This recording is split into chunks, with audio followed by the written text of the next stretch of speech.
Hi, sorry, I didn't see you there. I'm currently sprucing up the place, getting ready for the brand new season. Speaking of which, we've got a show for you tonight that brings you all of the inside information on new team rosters, new tracks, new rules. It's basically a show that explains everything you need to know for the 2020 season. Plus, it's jam-packed full of special guests who I can't say who they are now, but you'll find out very shortly.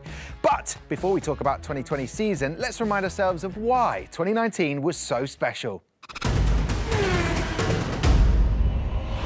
Hello and welcome to round one of the F1 Esports Pro Series 2019. This season has been more competitive than ever. All 5 lights are on. It's all to race for. Oh, he's hit him. He's done it. What? Oh, he's taken 2. Yes, Rasmussen, he did it. A fantastic overtake. The brave one round the outside. Lead of the race, he goes for it. That's a beautiful move. David Sonitsa is going to come through the final corner and win. The battle for the title is on. This has been one of the strongest performances in the history of F1 Esports. Great race, Villa. Freddie Rasmussen across the line to seal the team's championship for the Red Bull team and the 2019 title for David Sonitsa. World champion, Villa. Well, there you go then. So excited you could join me. And also joining me on the desk tonight, well, it wouldn't be the same if he wasn't here. He was there from the beginning and he was part of every single race of 2019 season is, of course, the one and only Mr. Matt Gallagher. Matt, great to have you back on the desk. Thanks for having me, Tom. I'm just so excited to have F1 Esports back in my life, back in my veins. We've had the virtual Grand Prix. Now we can see the real talent back at it once again. Yeah, indeed. And obviously, as I mentioned, we were there from the start. I feel like a veteran in this. You'd probably say we're just getting a bit old, wouldn't you? Yeah, we're getting old, but we've still got a bit of energy with us. So we're ready to see those guys back on track and, yeah, very excited. Yeah, well, listen, Matt, it's going to be brilliant. Listen, here are some of the key areas to look at for the draft format tonight to explain everything that's going on. Each team must pick one player from the draft. So they're going to be feeling very nervous, aren't they, Matt, going into this? I imagine so, yeah, although they've done everything they can do now. So yeah. This is, it's all up to the teams now. OK, and the pick order will work like this. If you finished 10th last season, you will get the first pick in the 2020 draft. Also, and this is very exciting, 237,000 drivers participated in the qualifications. So a massive amount of love and support for everything that's going into this. And for the first time ever, 2 drivers from China via the F1 China Championship, Tang Tinyao and Huan Yufan are also in the mix to potentially be drafted. So a first in the F1 Esports Pro Series. Yeah, it's great to see because, this series is just constantly growing. We say that at the end of every season, and then you open up qualification again, and then everybody just streams in and tries to be a part of this amazing series. The Formula One teams are there, yeah, stuck in. So I wouldn't be out of place if I said it's getting bigger and better this year. You can quote me on that. OK, so first up tonight, we have the team that finished 10th in the 2019 season and therefore have first pick in this year's draft. Let's take a look at the roster representing the rock stars of Haas in 2020.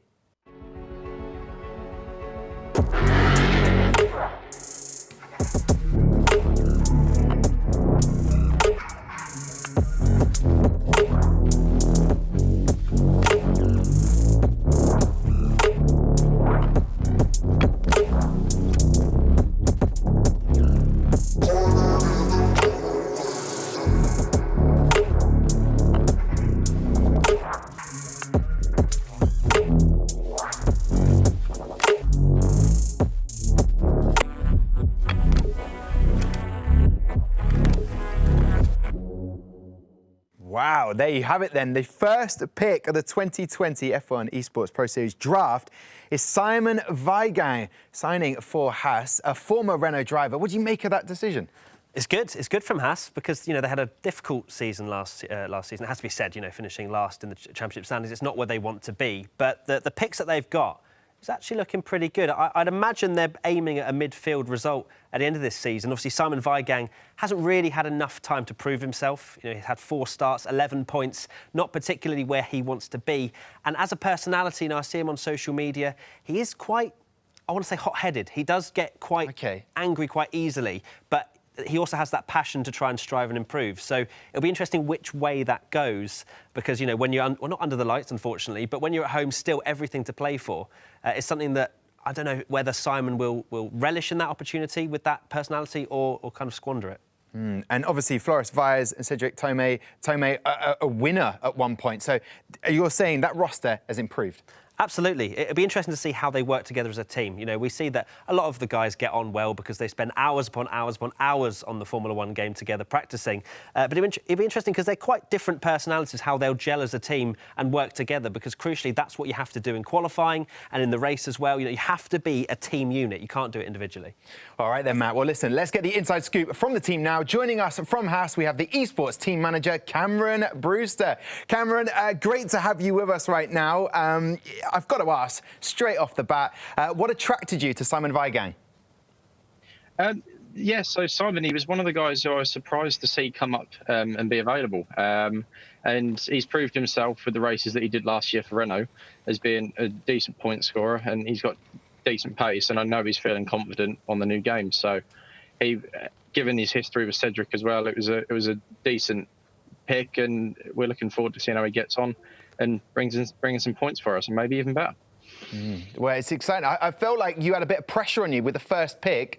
You've got to get it right, and what you've said about Simon, hopefully he will be able to deliver now. But you said about the other drivers on your roster, Flores, Cedric Tomé, you taken him from Renault. That must have been a bit of a scoop as well. Yeah, again with Cedric, I wasn't expecting him to come up. I think I was on social media and I saw the announcement that he'd parted ways, and thought, given he's got race wins under his belt, try and get hold of him, and thankfully he chose to join us, and yeah, it's looking promising ahead of this year. Yeah, now I know Matt and myself were here for the virtual Grand Prix and also the Pro Exhibition, so we know that Flores Valles is in good form. But how are the guys getting used to the new Codemasters F1 2020 game?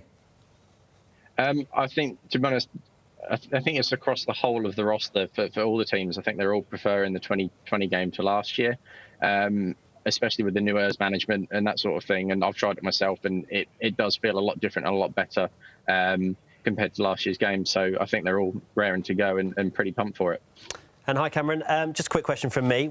Obviously, Haas, maybe a little bit disappointing last year. What would you like to achieve this year? As you've said, an amazing scoop. I think last year our main problem is that although we had the pace in practice, we weren't able to convert it into race performance.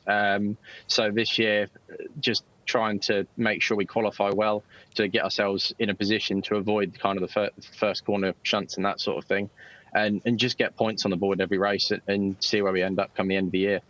Yeah, well, listen, best of luck. And I have to say, Cameron, loving the signed Haas photo in the background there. It's always good to get the inside scoop in people's houses as well. So listen, great to chat to you, Cameron. Best of luck for the 2020 season. Right, time for a quick break now, but join us again in a few minutes as we have some very special guests on the way that you certainly do not want to miss.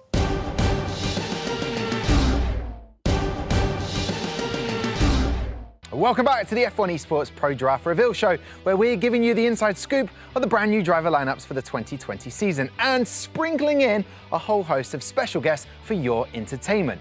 Now, it's undeniable that the popularity of sim racing has exploded in recent times, and F1 Esports is at the forefront of this global phenomenon. With the F1 Esports China Championship taking place at the start of the year, we've gone truly global. We decided to catch up with China's two fastest drivers. Let's take a look.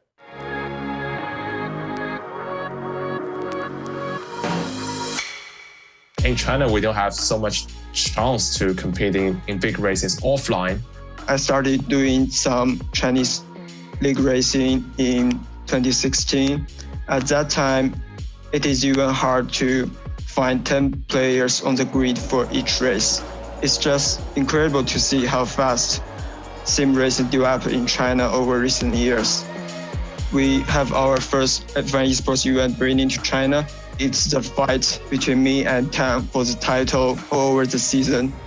In last year's finals, we scored exactly the same points in the standings.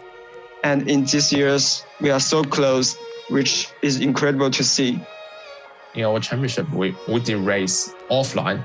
That's a great way to improve yourself, to handle the pressure.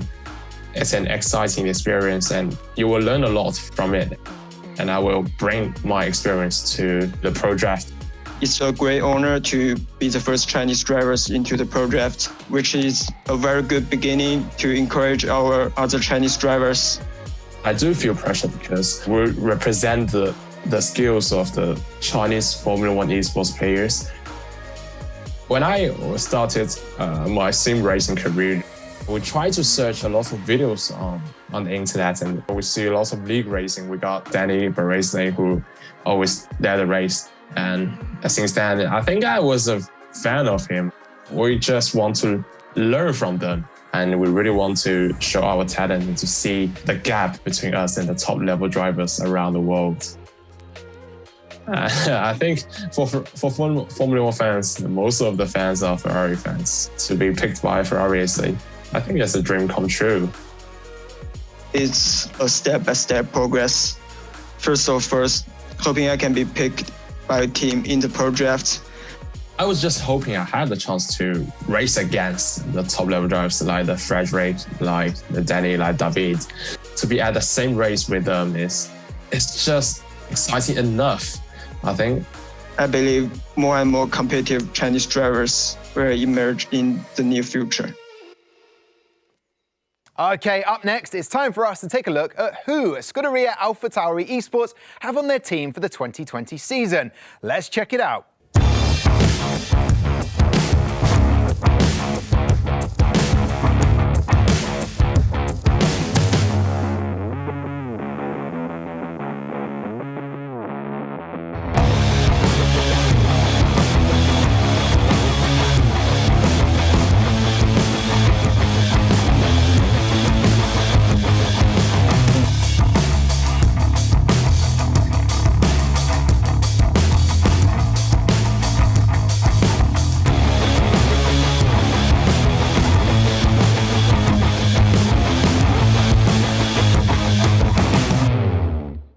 All right then, Matt, what do we make of this? Manuel Biancolila, a little bit of experience, joins the team with Patrick Holtzman and Joni Tormela. A lot to prove in this team.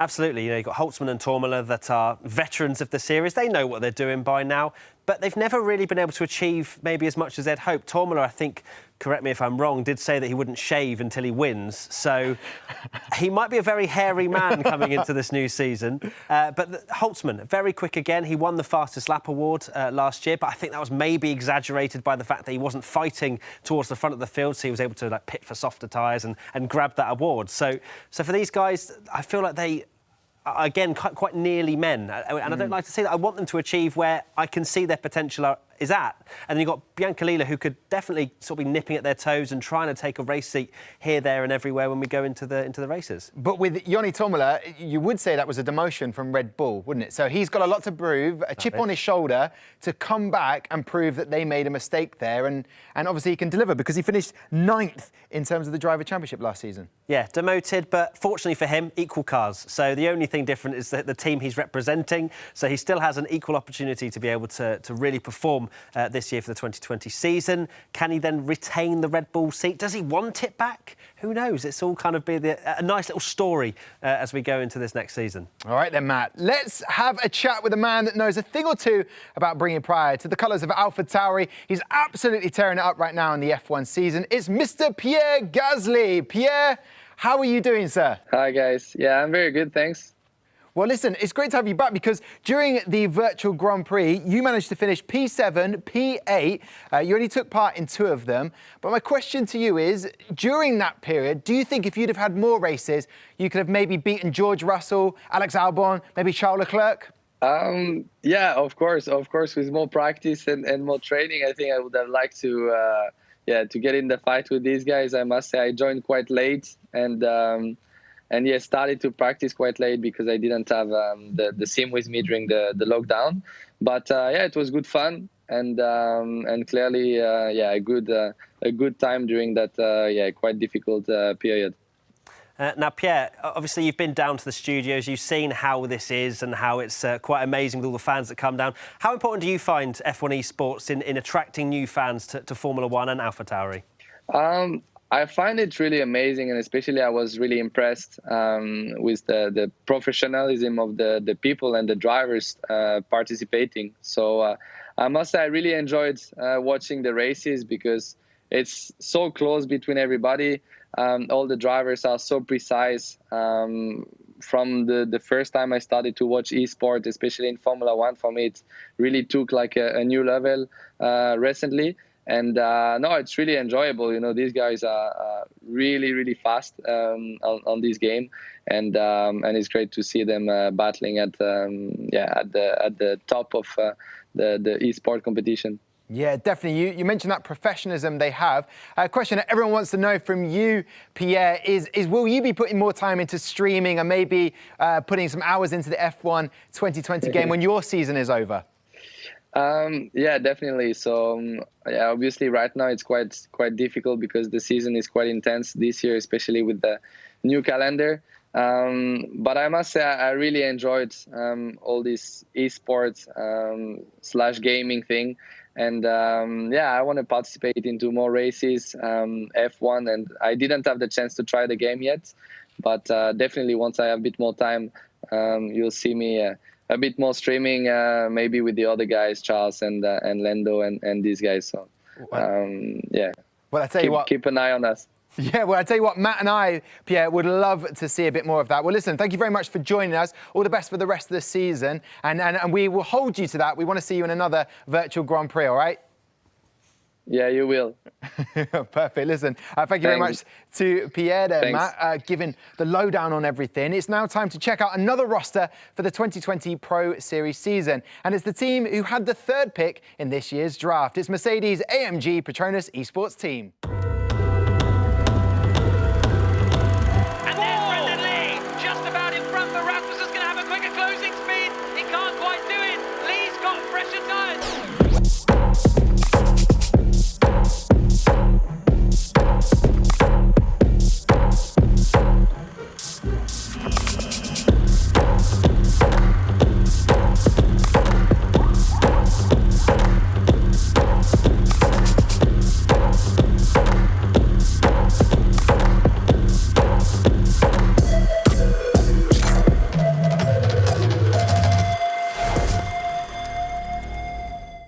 Now, before I get to talk about Barry Boremond, Gohar, I want to talk about the talent that is Brendan Lee, 2 times champ. But where do you start with Brendan? A real talent in that team.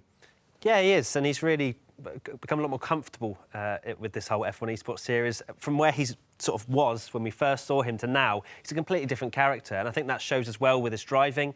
And it seems as though people are starting to tip him as someone to be back on form this time out, which I'm very excited to see if that is the case, because we kind of went from not wanting to see Brendan win because he won everything, then we were like, oh, where's Brendan gone? And I would like to see him win, and I'm kind of in that stage now. I'd love to see him take it to the likes of Rasmussen and Tonzilla, of course. You know, Tonzilla, I love how I still call him Tonzilla. Yeah. But yeah, I really like to see Brendan do well this year, and he's got the talent to do it. Yeah, finished 5th in the Drivers' Championship. But let's talk about Barry Boremond, Gohar, because in the Pro Exhibition, he was lights out in Spain when he won that. Like, we were like, who is this talent? What do we know about him? He's very quick. Catalunya was an amazing example of that, as we can see it on our screens now. He was so quick, caused a bit of disturbance on social media. Some of the drivers weren't happy with his qualifying lap, which, of course, when someone rocks up on the scene and they're really quick and they start to disturb the order, then, of course, some drivers might start lashing out. And Barry Boremond was exactly that person that a team needed to snap up. So Mercedes, if Brendan Lee's back and they've got the likes of Barry on board, I'm very excited to see where they can end up, and potentially, I would say, easily top 3. Yeah, and also they also have in their team lineup now Bono Huis, a former McLaren Shadow driver. He finished 7th in the Driver Championship last year. He's going to add that experience to help someone like Barry, who's this hot prospect, and of course the talent that we know, Brendan Lee. Yeah, he's a solid foundation. Bono Huis, one of the best drivers ever. So what an addition. OK, here to chat all things Mercedes with us, we have a driver that lit up the Virtual Grand Prix event earlier this year. He's the F1 Mercedes reserve driver, is Esteban Gutierrez. Esteban, great to have you with us. Are you well? Very well, thank you so much. Thanks for having me here. Oh, it's a pleasure. Now, I mentioned about the Virtual Grand Prix. I do want to know, though, you've got into that world of streaming, being on Twitch and sim racing. Were you kind of surprised at how much you enjoyed it? Because there was always a smile on your face. I was very surprised. I mean, to be honest, I've been following the world of esports closely through our team, through Mercedes, AMG Petronas Esports team, and honestly, I recognize its appeal. I mean, it's been really interesting how much of a young demographic is involved. And initially I was quite a rookie myself. So it was something during the lockdown that offered us a lot of opportunity to embrace esports as a way of engaging with our fans. And at the heart of esports, racing is, my love of driving and competition. So, it perfectly matches my own passion. So I wanted to make sure that we treated esports as a, community with respect and to integrate myself correctly into the virtual world. I mean, I have to admit that I didn't take long before it took over, and I had my own Twitch channel and regular streaming sessions. It was great to feel so close to the fans during lockdown, but as well, in a way to share with them from a different perspective. Even commenting during the race, it was something really interesting. So it's something that I'm even committed to continuing in the future. Yeah, definitely great to see all of that connection that you had, Esteban. Did you find, though, that your racing skills translated to the track during the virtual GPs? Well, competing in the virtual world has some similarities with real racing, but there are also some key differences. I mean, which is what makes the esports pro drivers so impressive to watch. There are some things which we can translate from the racetrack and the sim into esports competition, but also some elements that we simply had to learn by experience. I had to say that I found myself just as competitive in the virtual world as in the real one, and I was fortunate to have some decent results as well. So esports has a fantastic community, and it's important to treat the online racing with just as much respect as the real thing. Now, Esteban, Mercedes have won in the virtual world, they've won in the real world. What is it about Mercedes that makes them such a success? Well, at Mercedes, the gamers we have in our fold have some are one of the very best, and I admire what they have achieved so far. The culture of our team and the values that Mercedes AMG F1 represents means that we love and embrace challenges. Competition is our DNA, and we are always looking to unlock that extra bit of performance in all areas of the team, whether that's in the real world or in the virtual world. So working at Mercedes, you really feel the passion for performance and perfection in whatever we do. And we constantly are looking to strive in whatever we are doing. So, it's the success is the result of a team effort and the relentless pursuit of improvement. And I'm really, really proud to be part of that. Oh, well, listen, Esteban, it is great to chat to you and all the best. And hopefully we get to see you in another virtual Grand Prix at some point. Thank you very much for taking the time to chat to us, Esteban. So listen, we're going to take a quick break now, but do not touch that dial as we'll be revealing 2 more teams and taking a look at one of the new tracks our drivers will be contending with this season in just a few moments. See you in a sec.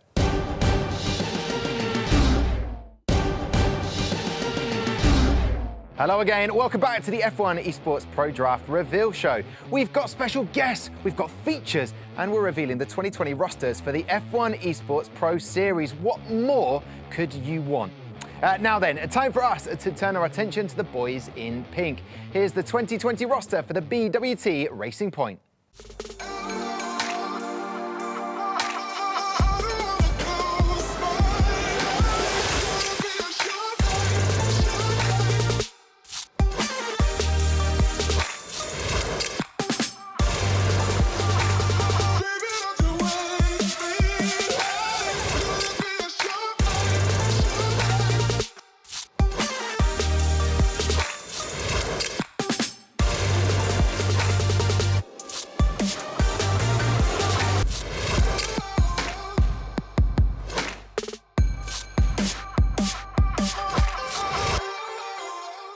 I think that is a very solid pick there. Shanaka Clay, brilliant in the Pro Exhibition, got that win in Canada. However, Lucas Blakely was lights out performances from him in the Pro Exhibition. Matt, what do you make of this? And he was brilliant in Monaco as well, wasn't he, Lucas? Yeah, Lucas has come into his own. Monaco was an amazing example, especially when he'd never won before, and he had David Tonitza behind him the entire race after an amazing strategy call from Lucas, and he managed to hold on the entire way. I genuinely didn't think he was able to do that, but it's so so difficult to overtake around Monaco. It was a great platform for him to be able to get on the top step of the podium by the end of the race. But what pressure from David Tonitza throughout the entire race. I'm pretty sure he was no more than 0.4 of a second behind him throughout the entirety of it. But he manages to hold on with that amazing strategy call. And that's what he's going to be looking for this time as well as we go into the 2020 series, is that they'll need those kind of amazing strategy calls, because maybe he doesn't have the outright raw pace of the likes of Tonzilla, of the likes of Rasmussen. But if you can do stuff like this, they can still win the races, and that's what Racing Point managed to sort out. Yeah, I like this roster. Danny Haddad is there as well. He got 19 points in 2019. Lucas finished second in Japan. Can they complement each other, and can they get that consistency? I hope so. I think Lucas has got the pace, he's got the outright raw momentum now, so hopefully he'll be able to channel that to his other teammates who maybe feel a little bit not confident coming into this one. But let's see. Lucas, the team leader, maybe. Speaking of the man himself, he's one of my favourite drivers on the F1 Pro Series circuit. Why? He's emotional, and that is something I love to watch. Mr. Lucas Blakely is here for a chat. Lucas, how are you doing? I'm all good, Tom. Yeah, just been playing the new F1 game, which is, quite convenient because it's my job. But yeah, I'm doing good. I'm loving the setup as well there behind you, Lucas. Now listen, Shinaka Clay pulled off a bit of a shock victory in the very last Pro Exhibition race in Canada, where you finished second. Did that put him on the map for you as a potential teammate? Yeah, to pull off a performance that like Shinaka did at Canada, I mean, you can only count on like your hand or something the amount of drivers that have, jumped in and let alone won a race, but done it on their second attempt. And to do it in such a challenging race like Canada, where it was really, really wet conditions, it was an absolute nightmare to hold his nerve as well when he had Brendan coming at him as well. It just puts you on the map full stop. It's, it's a massive achievement just to do that in such an early stage of your career almost. So it definitely put him on the sort of on the radar, if you like, and yeah, it was a really good performance. Now, Lucas, you sensationally won at Monaco, which was a very tense fight between yourself and Tonitza. Do you feel like the team itself is just at an all-time high at the moment? The confidence is you're just ready to go for this championship? Yeah, after the Pro Exhibition Series, the team, I mean, I think we scored the most points as a team out of anyone else. So, I mean, as a team package, the confidence has been really high. And we've been taking this into the new game, and the thing is, we were really confident, and we're really, optimistic about what we can achieve this year. But you can never be complacent for 1 minute, because if you're complacent, that's how you fall back down the pecking order. We had a great run. I think we had 4 podiums, one of which was the one in Monaco, which was a bit of a F in the chat for my vocal cords. But I mean, yeah, it was. Yeah, we've had a good run of momentum, but we've got to be smart and keep the hard work going, and that's exactly what we're doing going into the Pro Series. Being smart, being consistent, working hard. Now, I just want to ask this question to you, Lucas, because you were in brilliant form during the Pro Exhibition Series. But my question is, are you concentrating on the Drivers' Championship or maybe on the Team Championship? Which one is it for you? Well, at the end of the day, I mean, every driver's natural instinct is like, Drivers' Championship. But at the end of the day, this is a team sport as much as it is a driver's sport. We can't do what we do without the team. So ultimately, what the team wants is, that's where the, the money's scored, if you like. I don't know what the expression would be, but that's where the, whatever that may be. I don't know the expression, but well, yeah, what it is, it's a Lucas, team sport. You're very humble. I like that, Matt. Listen, Lucas, we know exactly what you mean. Listen, thank you very much for your time. There is Lucas Blakely, very, very humble. Now, we have 2 new circuits for our drivers to lock horns on this season, and we thought it'd be a good idea to give you the lowdown on how they drive. First up, Brendan Lee and Daniel Berezny were kind enough to take us through the tricky Hanoi circuit. Let's take a look.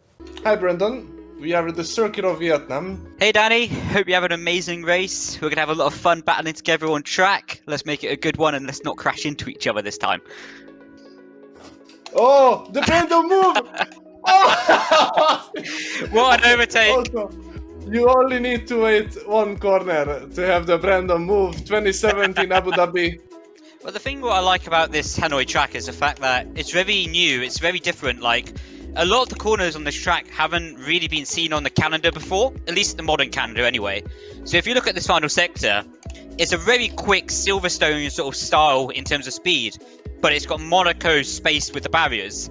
So it's a very unique challenge as well. I think the most important factor here to be fast is confidence, really. Just be very confident to be extremely close to the walls and really use all the track, which you can easily do in a track like France, but here it's very, very challenging and very, very risky. Yeah, I think you'll see the most overtaken action at the end of the long straight, mainly because that's the longest straight on the track and the most obvious place to go for the move. And it's so long that if you're 1 second back at the start of the straight, you can easily be in an opportunity to overtake by the end of it. It's that long. My biggest advice for this track is be patient. Quite a lot of times, maybe only people have 2 hours to play because they've been at work all day. So it's quite difficult to jump on and learn a new track straight away. Definitely patience is the key, and you will gain places easy if you just keep your car in one piece and set consistent lap times. I don't know about you, Matt, but it's great to see two former teammates back to back showing us around the Vietnam track. What do you make of it? Difficult. I'm glad I'm not driving it, and I know there's no simulator there anymore, so I don't have to. But yeah, it's almost a combination of Valencia and Sochi. It's a weird-looking track in the sense of I feel like it'll be very difficult to overtake, but it's so high speed that some of the drivers could easily nip a wing. Obviously, with simulation damage, they can easily get a bit of damage, and that will be pretty much their race ruined. So I don't know, we haven't seen it in real life yet, but I'm very excited to see how at least the esports guys get on. Yeah, I hope it lives up to all that expectation. Let's crack on with the driver lineup reveals, and it's the turn of the team with the 5th pick in our draft. This is the 2020 roster for McLaren Shadow.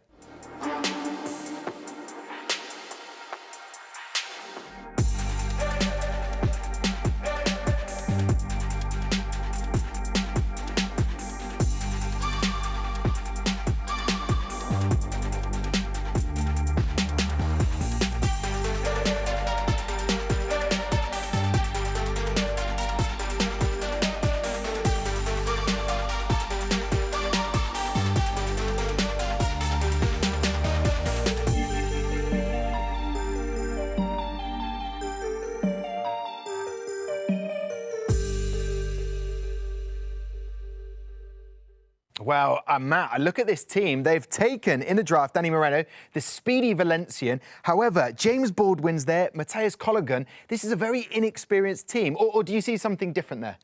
No, I completely agree. I'm not sure how they're going to perform this year. I don't want to be too negative, but as you say, there's no experience there. And James Baldwin, he's an interesting character.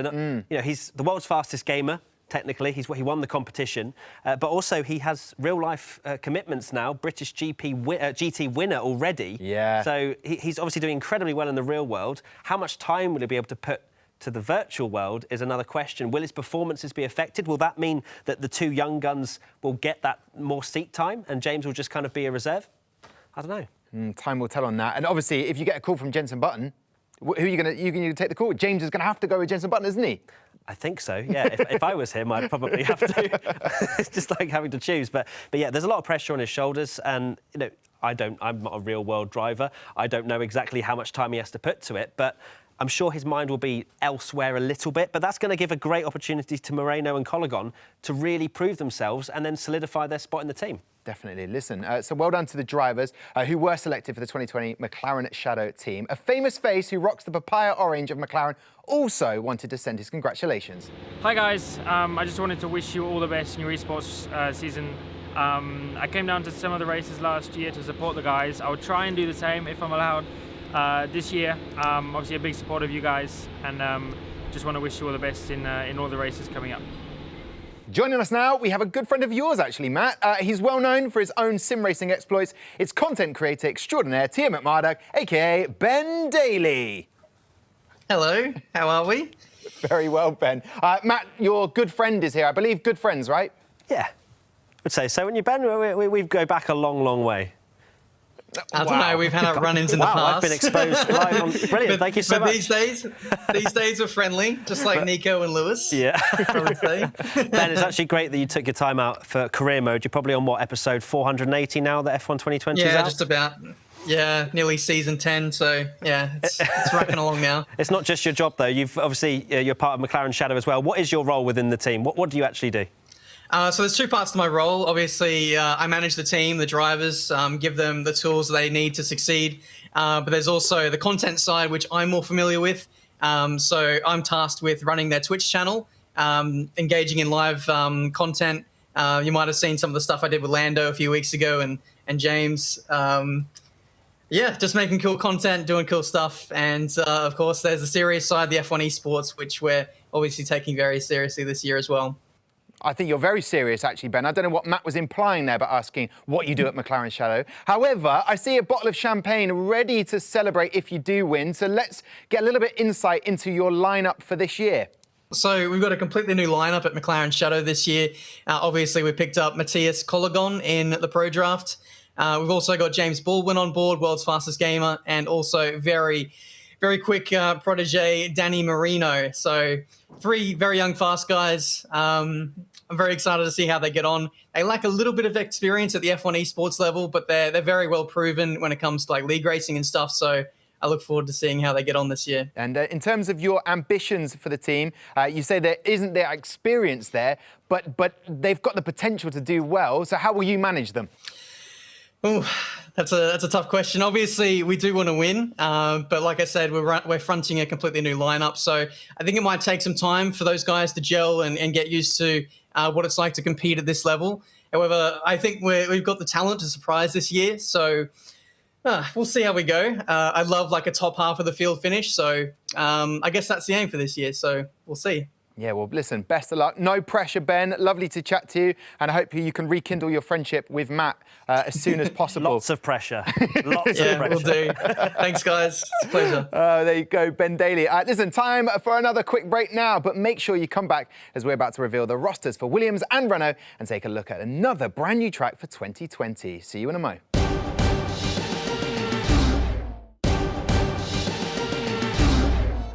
Hey, welcome back to the F1 Esports Pro Draft Reveal Show. If you're just joining us, you've missed loads. But don't worry, though, we've still got 5 teams to reveal, some amazing guests, and a virtual drive around the Zandvoort circuit coming up. OK, then, with the 6th pick in the 2020 Pro Draft, it's Williams Esports. Here's who'll be representing them for the upcoming season. Enchanté.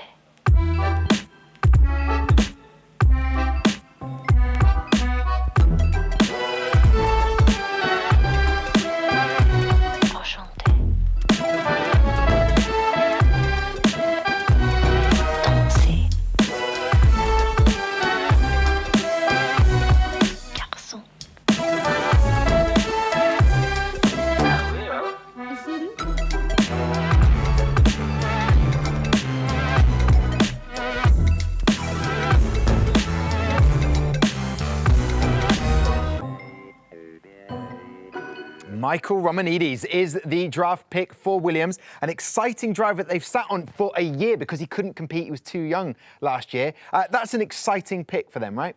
Yeah, and Williams Esports have a great team as well in terms of developing their drivers. Javi Guerra's an amazing person in terms of strategy and working with the drivers. So it's interesting that they've kept him in their ranks pretty much with Michael, and clearly they see potential with him. He finally gets his opportunity to show off his talents. Yeah, and also Tino Nalkaranen has left Williams, so that left a space open. We know how good Alvaro Carreton is and beginning to show a bit more consistency in his form. But Sally Saltong joins the ranks. Is that an interesting decision? Because he's a veteran, he brings his experience. Absolutely. I'm firstly impressed with your Tino. You absolutely smashed that, Nalkaranen. It's not an easy surname. But with the addition of Sally, yeah, for sure. He's always been the nearly man, I feel like. You know, he's got the speed. He absolutely has the talent. But I feel like his personality kind of restrains him a little bit. He gets very angry very quickly. Similar to Simon Weigang in the sense that they just really want to do well, and sometimes it just kind of draws them back. I mean, Hockenheim 2018 is a perfect example of where Sally actually managed to keep it very much within the reins and then just delivered, as you can see on your screens now. And it was a pretty dominant drive, it has to be said, but that was a little while ago now. People are starting to forget about these kind of victories. We're looking at 2018. This is now 2020, completely new season. And I'd like to think that Sally has kind of worked on his mentality. Yeah, because he was with Alfa Romeo last year, and there were moments where he was very flustered, very upset about something. We'd be here in the Gfinity Arena. He finished 3rd and 4th, so he had 48 points overall, but just didn't quite deliver where he knows he possibly can. Now, him being at home in his own setup, that should help him. Absolutely. I'm really excited to see how he performs with the fact that he's at home. so much more relaxed. Can he now deliver on the track, which I know he can do? It'll be interesting to see. Yeah, it's going to be fascinating, Matt. And here to have a chat with us, I'm delighted to say we have a Williams F1 driver and the unofficial champion of the virtual Grand Prix. It's George Russell. How are you, George? How are we doing? Very good. Loving the intro. Yeah, I tried to put a lot of energy into it. Now, I've got to ask, George, how's it been getting back on track? And have you missed the virtual racing? I have missed the virtual racing. Obviously, I was a winner in the virtual racing. I'm not quite a winner in the real racing, so I'm missing that side of it. Yet is the important word in this conversation. So, no, obviously, great to be back racing for real. But no, it's... the virtual racing was something different, something fun. We all enjoyed it, all had a lot of fun. So we may have to wait until the end of the year before we get back to it, maybe. Now, George, did your experience in the real-life Formula One world help you with the virtual Grand Prix? Was it pretty similar? Would you say that you somehow transferred some skills over there? Yeah, I think from reality into the virtual world, or from the virtual world to reality? I think just the fact that the F1 game, are you able to transfer those skills that you have in the real life into the game? Yeah, definitely. I think, it's especially with the new game now, with the 2020 game, at the end of the day, it's still racing. You've still got to drive around a track as fast as you can, brake late, carry speed through the corners, get on the power as early as possible. These are just core values of racing that will never change. And doing that on the Formula One game or doing that in reality, you still have to... I guess have that ability to push to the limit, hit your apexes and what have you. And likewise in racing, positioning the car in the right place to defend, attack, what have you. There's things you have to do in reality. And doing it in the virtual world was, great, not necessarily practice for us, but just keeping us in the groove. And for any younger racers or people wanting to get into racing, it's just an easy way to practice. Yeah, definitely. And I remember, George, when we had the Challenge Williams, you were taking on Nicholas Latifi, your teammate, and it was the moment that he outscored you. And I kind of want to know now, George, have you avenged that defeat? Not quite yet. Maybe when or hopefully outscore him at the end of the year, we can put it all straight then. But it feels like ages ago that now. I actually forgot about that. Don't like to be reminded about that. We can talk about winning the virtual Grand Prix, but we don't need to. Okay, we don't need to be reminded. Do you know what? Challenge Williams. That is, I totally respect that. That is fair. However, though, I would like to ask, because of the introduction for you, George, I was obviously trying to imitate Alex Albon and how he seemed to be wound up by you a lot. Has that followed into this season on track? Maybe in Hungary when I out-qualified him, he was feeling a similar frustration. So I don't know. He's we're in different races on the real track, unfortunately. So I don't think maybe when he's coming around to lap me and I'm not getting out of his way quick enough, he's screaming and shouting. Yeah. Well, listen, George, an absolute pleasure to get to catch up with you a little bit. Best of luck for the rest of the season, and obviously we hope to see you back. Retain your crown in the virtual Grand Prix. Absolutely. Thank you very much, guys. Have a good one. All right, then. Before we press on with the team reveals, let's take a look at the second brand new track that we'll be seeing during the F1 Esports Pro Series. Taking us through the banked curves of Zandvoort, here's Red Bull Racing's Marcel Kiefer and Racing Point's Lucas Blakely. The new track, which is back on the calendar, an old, new track, got a couple of changes, I think, especially in the final corner. And lights out and away we go! And Lucas gets a terrible start. I was literally going to say that. You stole my line. What I really like about this track, on longer tracks like Spa, I mean, it's a great track, but this, it's like flat out pushing. It's like going karting or something. It feels like a karting track, which is awesome. I don't think anywhere else in the calendar that I can think of has this much cambered corners that are just like, it's like something you'd see in a NASCAR track. A lot of the action, I have a feeling, will be coming into turn one as Marcel goes for it! You have to switch back. No! You couldn't have timed that any better, could you? I would say the chicane in is it the third sector, right? Yeah, the third sector. I think a lot of people will try to make hero moves like I just tried to, and the other driver might just understeer because of tire temps. It's quite likely to overheat your tires and then understeer. This is one of the corners where we will see most of the broken front wings in the series, maybe even in real life. A lot of these corners just require pure commitment. If you don't have the commitment round here, then you're just going to lose that critical 10th that will be the difference between P1 and P5 in esports, because the grid's always so competitive.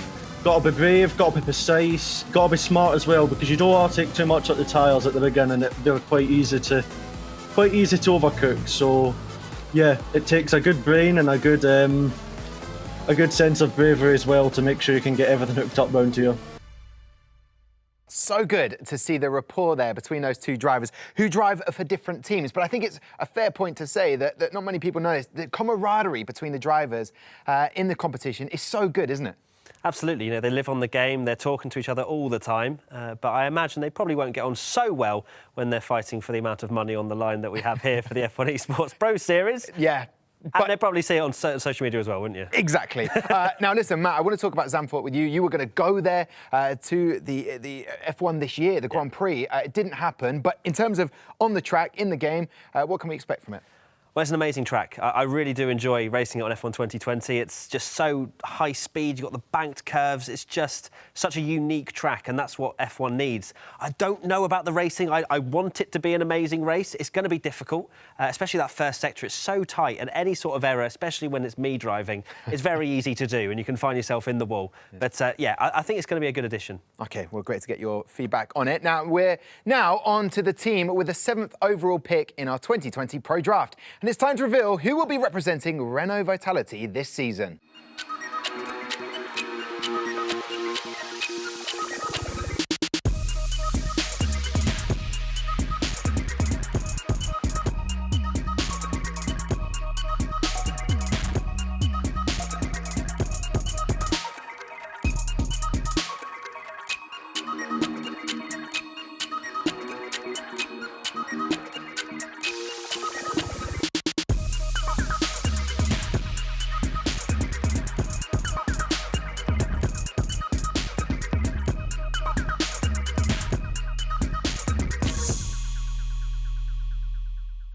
Matt, I really like this. 2 picks in the draft for Renault. Fabrizio Donoso and Casper Jensen. And also joining up with Nicolas Longuet. What do you like about this team?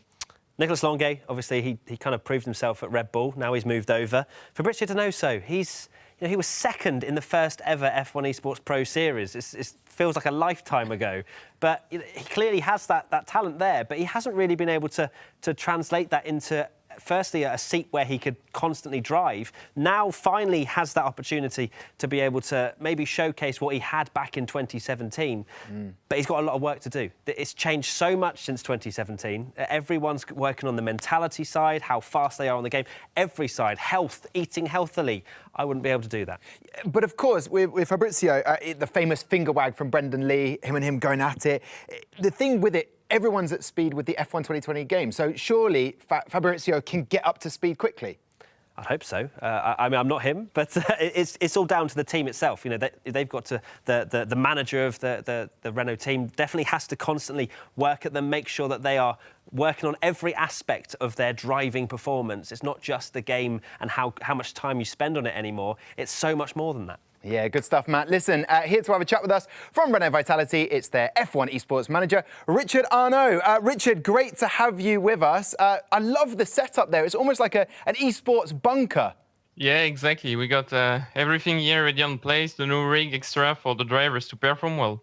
Yeah. Now, listen, Richard, I want to know, you must be delighted to get your hands on such a good driver in the form of Fabrizio Donoso. You got him in pick 7. He wants to win a championship. Do you think Renault is going to be the team for him? I hope so. I mean, I am working with Fabrizio for quite a long time now, taking care of him also into the 2017 campaign.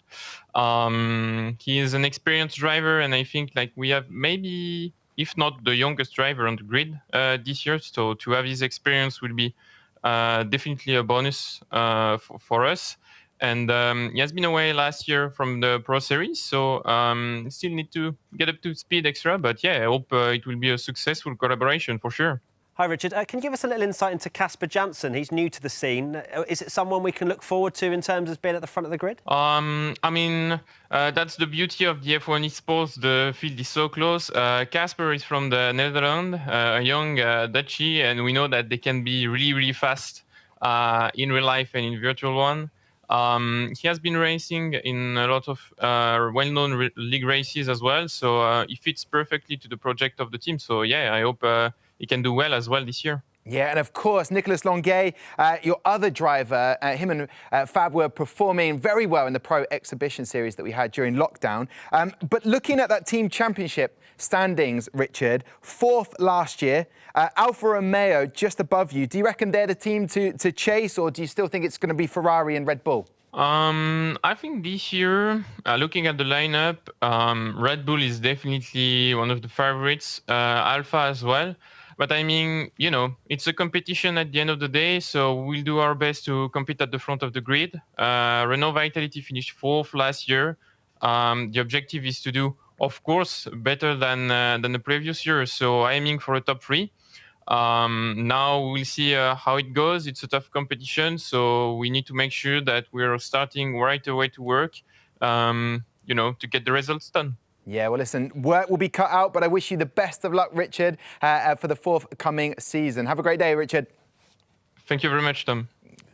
So there you go. Only 3 more teams left to reveal now, so don't go anywhere. We'll be bringing you all of the info you need after the break.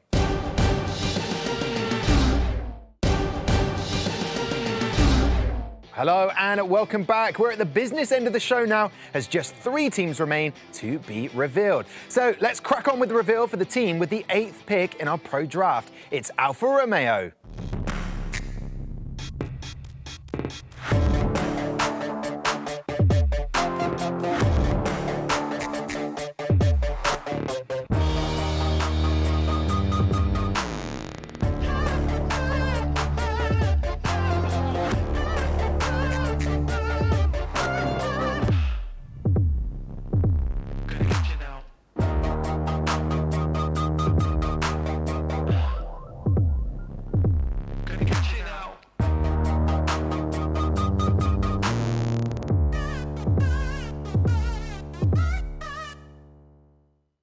OK then, so Alfa Romeo pick Dominic Hoffman.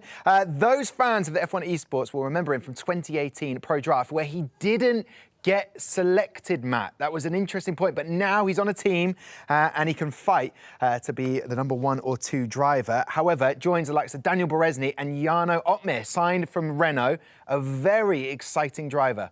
Absolutely. Dominic has a huge amount to do if he wants to get any sort of race time, I think, because those two are so unbelievably quick. Jarno Opmeer, he's known as the hot lapper in the community. I think there are a few people out there that think that Jarno doesn't have the racecraft in order to take it to the real championship contenders, but he's really proved himself very quickly. I mean, Baku here, you can see fighting for the win. It was an amazing race we had in the Pro Exhibition. It was a 3-way fight between Opmeer, Blakely and Tanitsa, which ended a little bit controversially, a little bit of a nip towards Blakely right at the end, which allowed Opmeer to win, which we see as if on cue. Beautiful there.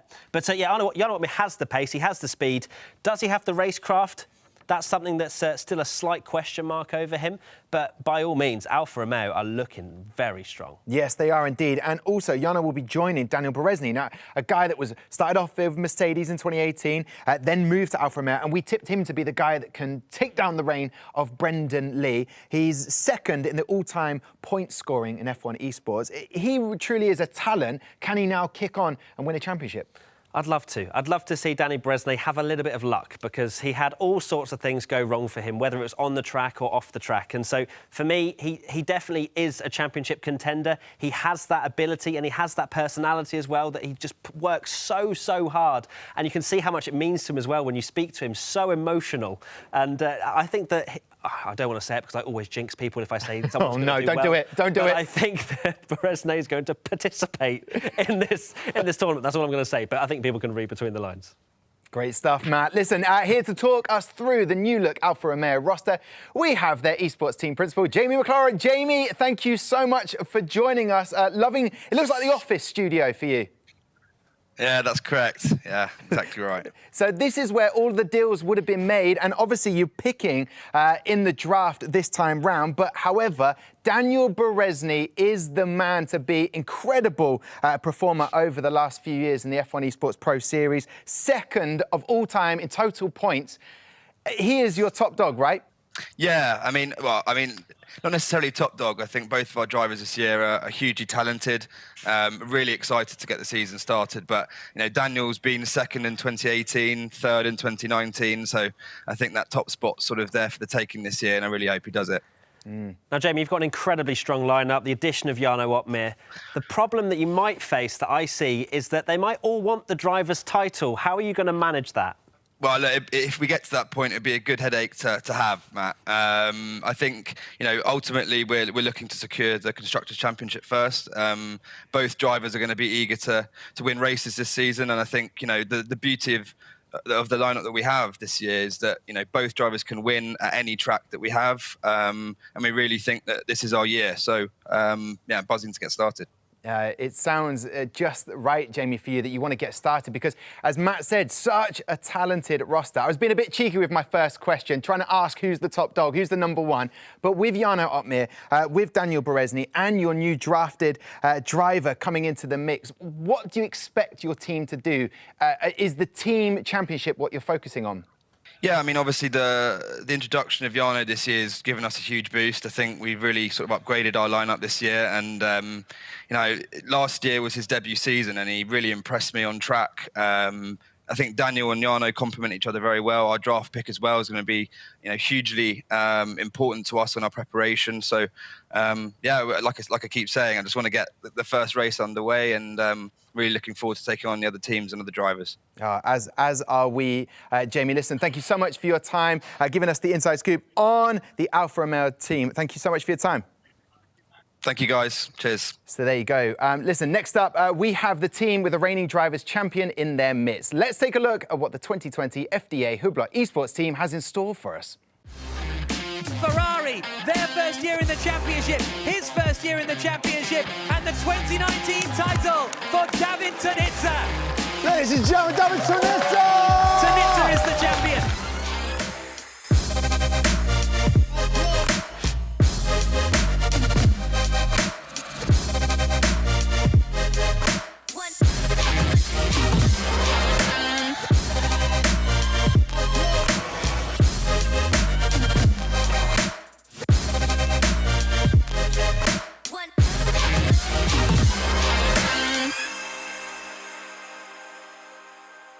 All right then, Matt. Filip Presnajder, the Slovakian, joins the ranks of this man, David Tonitza, the reigning champ.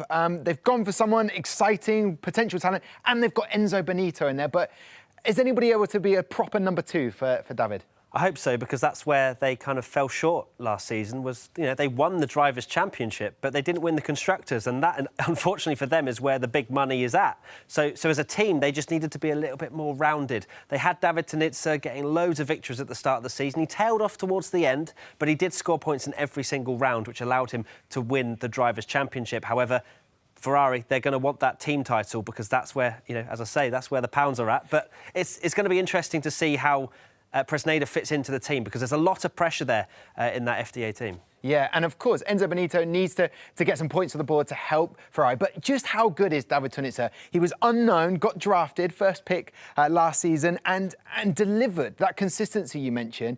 But we didn't expect him to be that good. So is there going to be a surprise package? Maybe Filip Presnajder can challenge him, or was he just a real special talent? Well, I think that's the beauty of F1 Esports. We never know when a new bit of talent will just rock up and win the title, which we saw with David Tonitza last season. So I think that it's easily possible. They're an equal machinery. It just takes time, dedication, and the right team around you to be able to develop the personalities and the mentalities to be able to perform on the night. Because these guys, they are separated by tenths, sometimes thousandths of a second, which we see in qualifying. But it's being able to perform that week in, week out, which is where the crucial part is. Yeah, I am delighted to say that joining us right now is the reigning champion, the one and only David Tonitza. David, great to see you. How are you? Hi, everyone. I'm fine, and I'm glad to see you as well. It's good to see you. Listen, David, I've got to ask, I've noticed that you have been already on the F1 2020 Codemasters game, getting in some laps. But the thing is, David, do you feel confident enough to regain that title? Yes, of course. My goal is to win the championship also this year, so I'm really confident. I do really like the new game and the new car handling, so I'm really confident, and I will try to defend my title. Now, David, you obviously we've got some new tracks this year as well. Do you feel like it's going to give us some spicy racing, or do you feel like it might be quite difficult to master? Yeah, of course, they are pretty good tracks. The Hanoi track is a street circuit. I really love those kind of tracks, so I feel really confident on that, for example. And I already raced on Zandvoort with other simulators, so they are pretty good tracks, and I think there will be a lot of actions in there. Yeah. Now, listen, David, I've got to ask, as a fan of the F1 games, you won last season, and that meant that you were in the 2020 game. What was that like, seeing yourself in the game? At first, it was kind of awkward, you know, when people text you saying, wait, is that you on the game? And you say, yes, it's me. But yeah, now I'm a bit used to it. So it's really great to see my face on the game. And for me, it's a huge honor and privilege. Yeah, and obviously, David, I've got to ask about this competition this year. Who do you think are going to be your main rivals? Well, there are many of drivers that can win the championship, but if I have to say one driver, I'd say Brandon, because if you look at his social medias, he's like really confident on this year. So I think he will come back really strong, and I think that will be my main rival. Okay, and obviously the other two drivers alongside you, you've got Philip Presneider and you've got Enzo Benito. Is this the team combination that is going to get the team championship? In my opinion, yes. We are a really good lineup. We have Enzo Benito, which is an insanely fast driver. We have also right now Philip will join us in the team, so I think that will be the lineup who will win the championship. Listen, David, I just want to say thank you very much for giving us your time. All the best for the rest of the season. Ciao, ciao, David. Thank you, guys. Ciao, ciao. There you go, David Twinitsa. Listen, Matt, it feels like we're on the final lap because there's only one more team to reveal who will be representing the organisation that lifted the 2019 team trophy. You'll find out in a few moments, but believe me, it'll be worth the wait.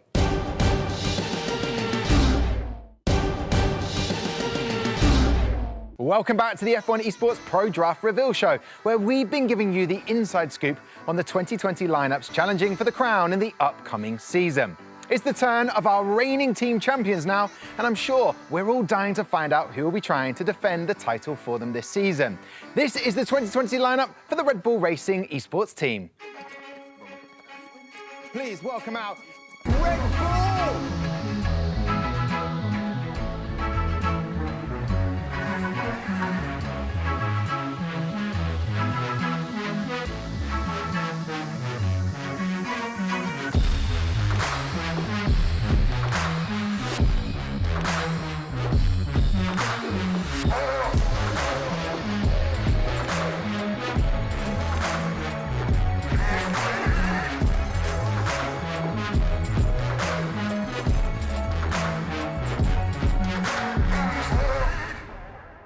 All right then, Tino, now Karanen, favourite driver's name to pronounce. It was the first draft pick for Williams back in 2018, and now he's with Red Bull Racing.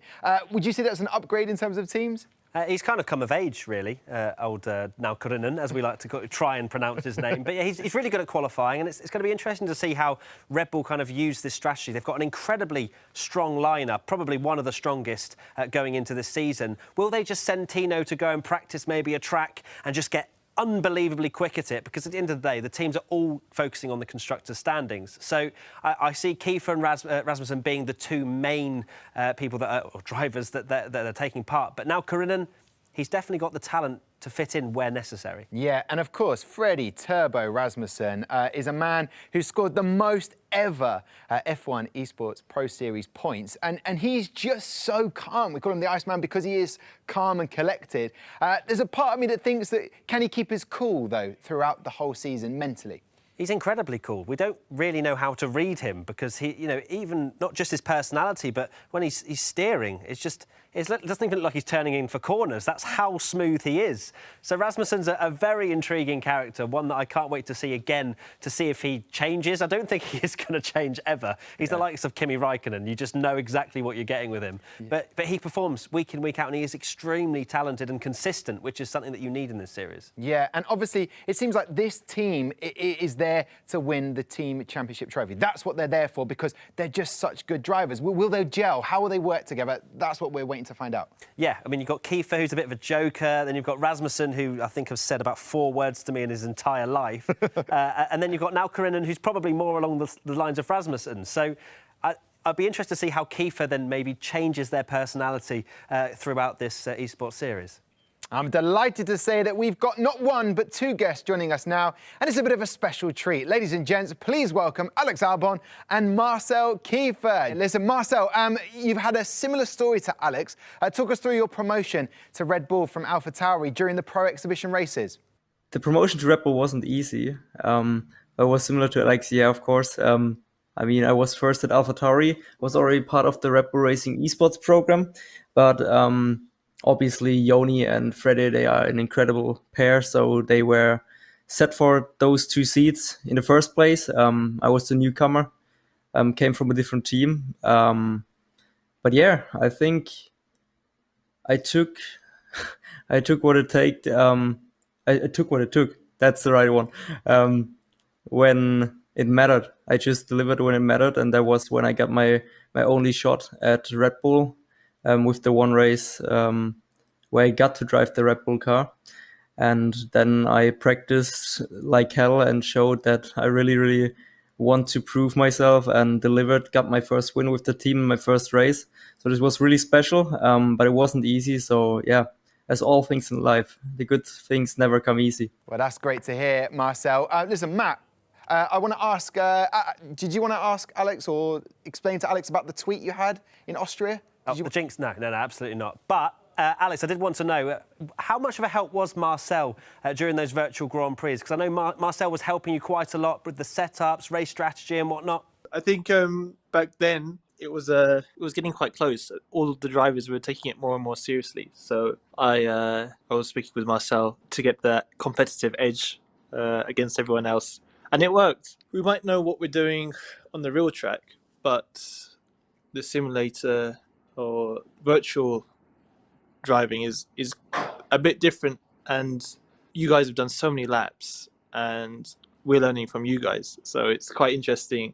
You know, normally we've got into F1 and we're quite we feel like we're on top of it, but then once we come into the virtual world, it's like learning from all these guys and watching their lines, watching their onboards, which is quite weird. Listen, final question to you, Alex. Have you missed streaming and competing in sim races since you've returned to the track? I know that I have to say, are missing that sort of rapport you had with all the other drivers. And will we be seeing you taking on Marcel in a race anytime soon? I mean, I have missed streaming. I've missed most of it, but it's stressful as well. Yeah, haven't missed you, Marcel. No, I joke. Yeah, no, it's been good. I enjoyed the streaming. I will get back to it once our season dies down, and I'm sure we're going to go racing again on the new F1 game. But also, I'm excited to just do random things. Like right now, I guess as you say, it's Fall Guys. That's the new game right now that I've been playing. So I want to do all kinds of sports or all kinds of games. But yeah, we were actually speaking, Charles, George and I, the other day about trying to stream Fall Guys, which is a silly game. But anyway, we'll get round to it, I'm sure. Now we're in the world and kind of seen what virtual sports or gaming can do. And how much fun it is. I'm sure we're going to get back into it once the season finishes. All right, well, listen, Marcel, Alex, great to chat to you. Thank you very much for coming on the show tonight. OK, now that we know all of the teams, it's time to bring you up to speed on when we'll be seeing them all compete. Also, there's a few changes for this season that might just interest you. That's right, the F1 Esports Series is back. We cannot wait to get started. Our first event of the season will take place on the 14th and 15th of October, where we will kick things off by heading to the Bahrain International Circuit, followed by the daunting prospect of the Hanoi Street Circuit. We then finish off with our drivers taking on Shanghai. Remember the 4th and 5th of November for our second event of the calendar to the Zandvoort Circuit in the Netherlands. That'll be followed by a race at the Circuit de Gilles Villeneuve in Canada. the mighty Red Bull Ring in Austria completes the second event of the year. Note it down in your diaries, the 18th and 19th are the dates of our third event. The Challenge of Silverstone kicks off proceedings, followed by a trip to Spa in Belgium, before we travel to sunny Monza for the final race of Event 3. December 9th and 10th will play host to our season finale. Suzuka in Japan will be our first race, before we head over to the Autodromo Jimenez Rodriguez in Mexico City for race 2. And could Brazil decide the fate of the championship? We shall find out. You want more race action? So here we go. All races will now be 35% race distance. Boom! We now have 2 live shows per event to fit in all that extra action. And that's not all. We heard you loud and clear. You want qualification coverage? Now you've got it. So with more action than ever, this is a season to remember. Oh, he's hit him! It's a great move! What drama! Wow, I don't know about you, Matt. Loads to talk about there. Start off with the 35% races. How is that going to affect the drivers? Are they prepared for that? Is that easy for them? Yeah, 35% is easy. You know, they're used to 50% race distances, sometimes even 100%. So 35%, I think, is more just for us. You know, a lot of people were saying they wanted just that extra little bit to the races. It feels a little bit less like a sprint race, and there's more strategy elements as well. It's going to be interesting because you can't get 35% race distances at the moment. Yeah, of course. And obviously the community talking a lot. We want to see more of the qualifications. Well, we've done just that. We've added 100% more live shows to it. Now we've got 2. A quick maths there for you, Matt. 1 + 1. Yes. I like what you're doing there. So that's going to be great. So you're going to get to see the qualification, and that strategy is something that people want to see more of. Yeah, absolutely. Just giving everyone a bit more of an insight is exactly what we want to do. And the fact that we now have that platform to show everybody the qualifying side of things as well, it's just going to add more and more stories. Indeed. And out of all of those tracks that we'll be heading to, which one tickles the pickle? Which one excites you, Matt? Go on. Brazil. Every single time.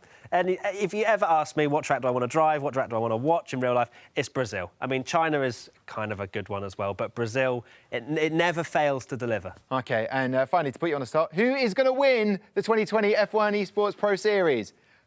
I'm kidding. I'm not going to... Oh, he's done it! He's actually did it! Oh, no, I've jinxed it now, haven't I? Oh, what have I done? Matt, an absolute pleasure to have you with me today. Listen, thank you so much for joining us tonight.